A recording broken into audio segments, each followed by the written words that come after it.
Raffi datang ke rumah Rizik bukan karena hubungan personal atau belajar agama atau bisnis. Ini adalah pertemuan serius. Nampaknya sih pemerintah Prabowo merasa perlu membangun hubungan persekutuan dengan Rizik Syihab. Tapi izinkan saya bertanya sekarang, buat apa? Rizik itu bukan lagi imam Islam, bahkan juga bukan imam Islam garis keras. Rizik nampaknya tetap tidak berubah dari kepercayaannya di masa lalu. Secara ideologis, dia itu tetap anti demokrasi. Secara ideologis, dia itu tetap anti negara kesatuan Republik Indonesia. Jelas, Rizik masih bermimpi untuk mengislamkan Indonesia, menjadikan Indonesia sebagai negara Islam. Karena itu pemerintah harus sangat berhati-hati dengan sang mantan ketua FPI ini. Dalam hal ini, kalau memang Raffi yang ditugaskan untuk menjadi mitra Rizik, dia harus belajar banyak tentang sang Dr. Rizik ini. Saya duga sih Raffi tidak cukup tahu siapa Rizik. Karena itu Raffi perlu diberi pelajaran terlebih dahulu. Rizik adalah contoh pemimpin agama yang buruk. Dia itu pernah lari ke Saudi selama 3 tahun. Dan alasan pelariannya tidak terkait dengan perjuangan agama dan politik.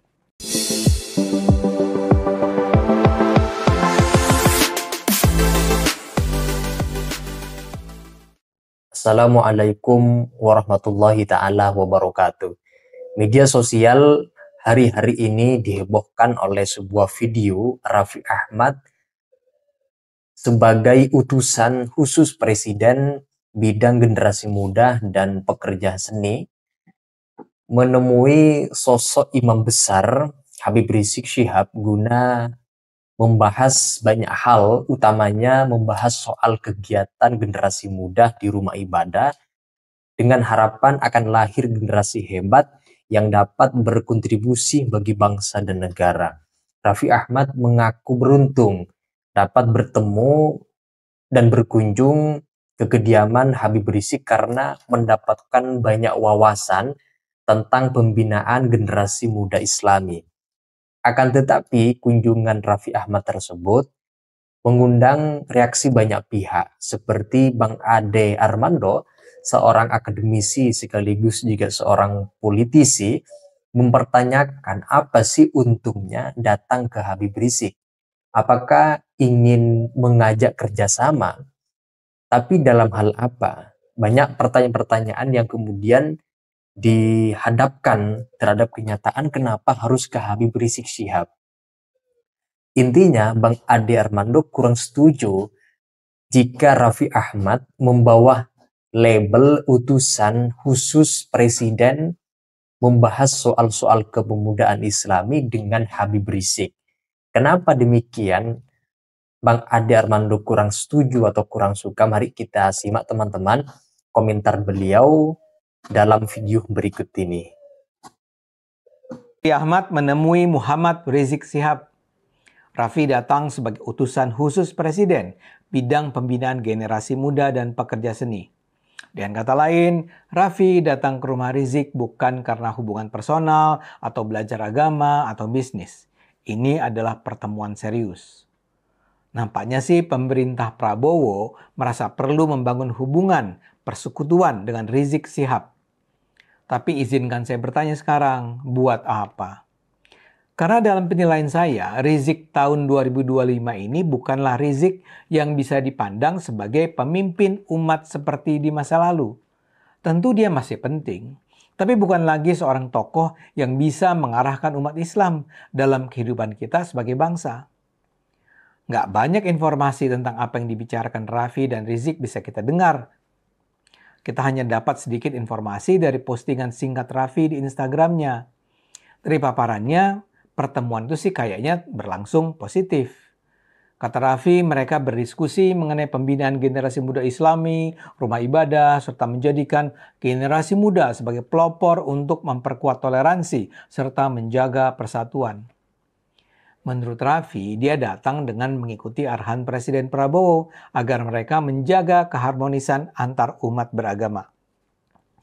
Kalau dibaca dari situ sih, ini tentu pertemuan yang konstruktif. Tapi saya meragukan bahwa tujuan pertemuan itu adalah memang untuk membangun pembinaan generasi muda dalam skema pembangunan keharmonisan persatuan. Saya duga Prabowo memang sedang berusaha menjajaki kemungkinan untuk membangun hubungan baik dengan semua pihak yang berpotensi menimbulkan konflik. Prabowo mungkin berharap tak ada perpecahan berarti terjadi di masa pemerintahannya sampai setidaknya 2029 nanti. Itu tentu harus dihargai. Tapi kalau tujuan membangun persekutuan ini adalah dalam rangka membangun dukungan umat Islam, saya tidak melihat ini sebagai sebuah persekutuan yang strategis. Rizik itu bukan lagi imam Islam, bahkan juga bukan imam Islam garis keras. Kita misalnya bisa melihat acara reuni aksi 212 pada Desember tahun 2024 lalu. Ini adalah kali pertama Rizik tampil kembali di depan massa pendukungnya untuk memperingati aksi 212. Tapi acaranya sama sekali tidak bergemuruh. Yang datang ribuan orang, tapi tidak mencapai 15.000 seperti yang semula diharapkan panitia. Ini tentu adalah bukti yang kontras dengan apa yang terjadi pada 2016 yang lalu. Aksi 212 pada Desember 2016 adalah sebuah pertunjukan kekuatan massa Islam yang jelas menggetarkan. Ada ratusan ribu orang yang secara sukarela datang, bukan hanya dari Jakarta, tapi juga dari banyak kota lain di Jawa Barat. Sedangkan reuni aksi 212 pada Desember 2024 nampak sebagai pertunjukan seadanya. Jadi Rizik bukan lagi imam dengan I besar. Dia hanya pemuka agama sebagaimana banyak pemuka agama lainnya. Tapi yang lebih penting lagi di luar soal skala gerakan, Rizik nampaknya tetap tidak berubah dari kepercayaannya di masa lalu. Secara ideologis dia itu tetap anti demokrasi. Secara ideologis dia itu tetap anti negara kesatuan Republik Indonesia. Secara ideologis dia anti hak asasi manusia. Apa yang disampaikannya dalam reuni 212 itu menunjukkan dia tetap percaya pada ideologi bermasalah itu. Dalam pidatonya dia menunjukkan kembali siapa dia sebenarnya. Dia memang memuji-muji Prabowo, tapi dia mengecam Jokowi dan Gibran. Dia bahkan menyerukan agar Jokowi dan Gibran diseret ke pengadilan. Dan juga yang sangat penting, secara jelas Rizik masih bermimpi untuk mengislamkan Indonesia, menjadikan Indonesia sebagai negara Islam.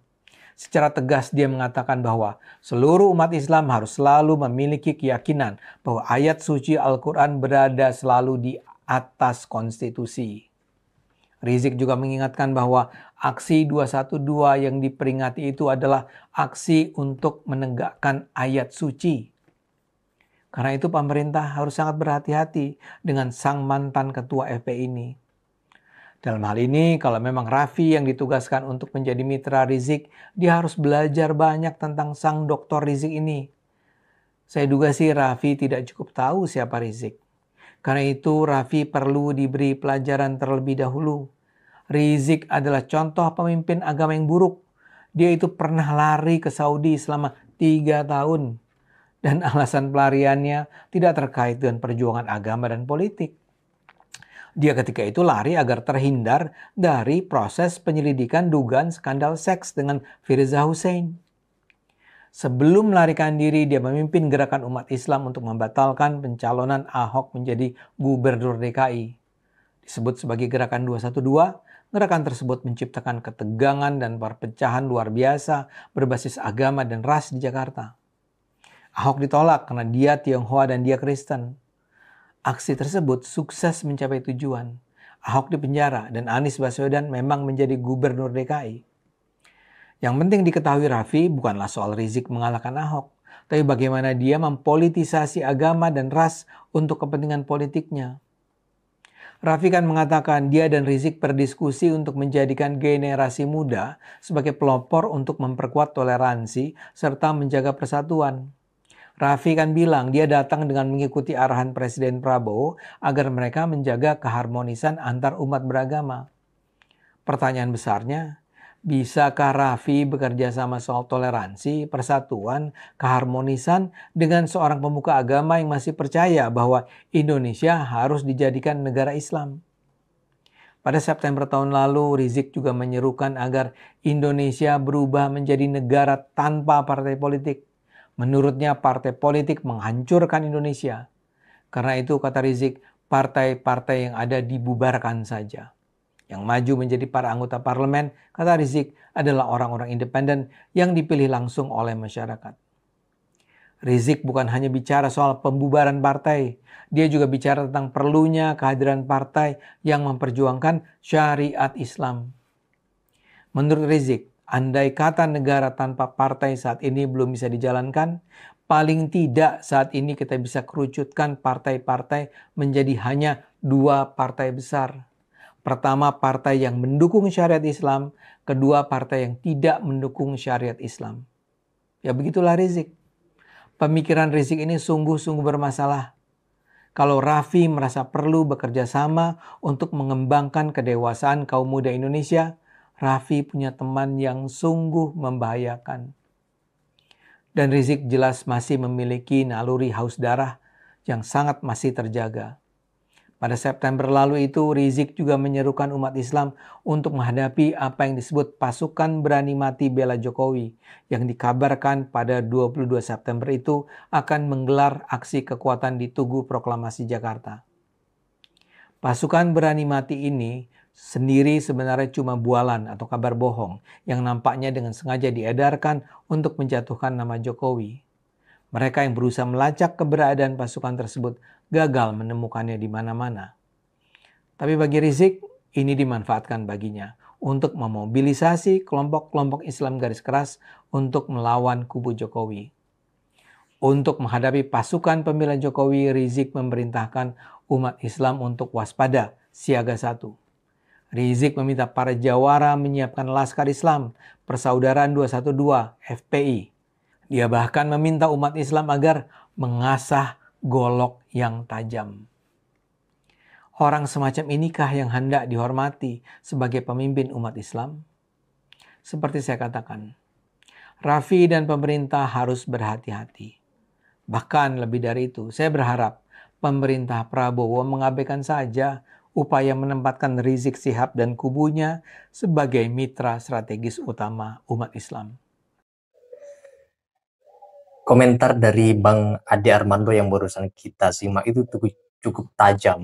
Beliau bukan ada rasa ketidaksenangan secara personal, tetapi melihat rekam jejak background yang beliau ketahui tentang Habib Rizik Syihab, beliau tidak setuju kalau misalkan Bapak Presiden Prabowo mengutus Raffi Ahmad bertemu dan membicarakan tentang generasi muda Islam dan lain seterusnya. Alangkah lebih baiknya memilih sosok yang lebih tepat daripada yang katanya mantan imam besar FPI. Dan Ade Armando barusan menyebutkan banyak sisi-sisi negatif, sisi-sisi yang itu kurang baik yang muncul dibuka dari sosok Habib Rizik yang itu tidak layak untuk dijadikan sebagai partner pemerintahan. Itu saja teman-teman, kalau ada yang ingin disampaikan terkait dengan penjelasan komentar tajam dari Bang Ade Armando yang barusan kita simak, silakan kalau kalian tidak setuju atau setuju, tulis pendapat kalian di kolom komentar. Sekian dari saya. Assalamualaikum warahmatullahi wabarakatuh.